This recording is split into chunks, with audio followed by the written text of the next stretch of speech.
আজকে চলে এসেছি রানীগঞ্জ আমবাগিচা মেলায়। প্রতি বছরই এই মেলাটা হয়ে থাকে আর এই মাঠে হয় অনেক বড়সড় করে এই মেলাটা আয়োজন করে। আমি আসলে জানতামই না এই মেলাটা শুরু হয়েছে কবে, হয়তো বা কিছুদিন হয়েছে শুরু হয়েছে। তো আমার ফ্রেন্ড আমাকে ফোন দিয়ে বলল চল আমরা একটু ঘুরে আসি মেলা থেকে।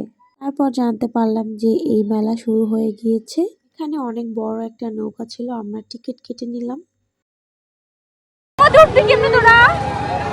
আমি মইরা গাইস রিস্ক হয়ে যায় জানের উপর আমার জোর করে এটা ধরে আমি উঠতে চাইতেছি না।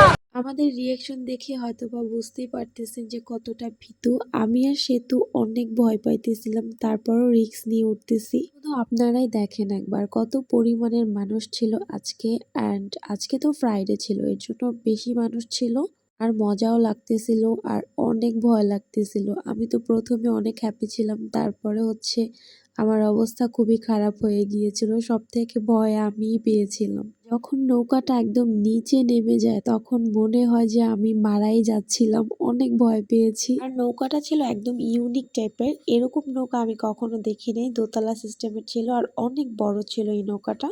ভালো এনজয় করলাম অ্যান্ড ভয়ও পেয়েছি। তারপর একটু ঘোরাঘুরি করতেছি, এখানে অনেক অনেক রাইড ছিল। এইবার মনে হচ্ছে যে মেলাটা অনেক বড় ভাবে করেছে ওনারা। আর আজকে আমাকে একদম রোগীদের মতো লাগতেছিল, এটা নিয়ে ওরা হাসাহাসি করতেছিল। আসলে আমি আয়নাও দেখে বের হই নাই আজকে, এমন একটা অবস্থা। তারপর পরে দেখি আসলেই আমাকে রোগীদের মতোই লাগতেছিল। তো যাই হোক, এই তো দেখেন আজকে কত পরিমাণের ভিড় অ্যান্ড কত মানুষ।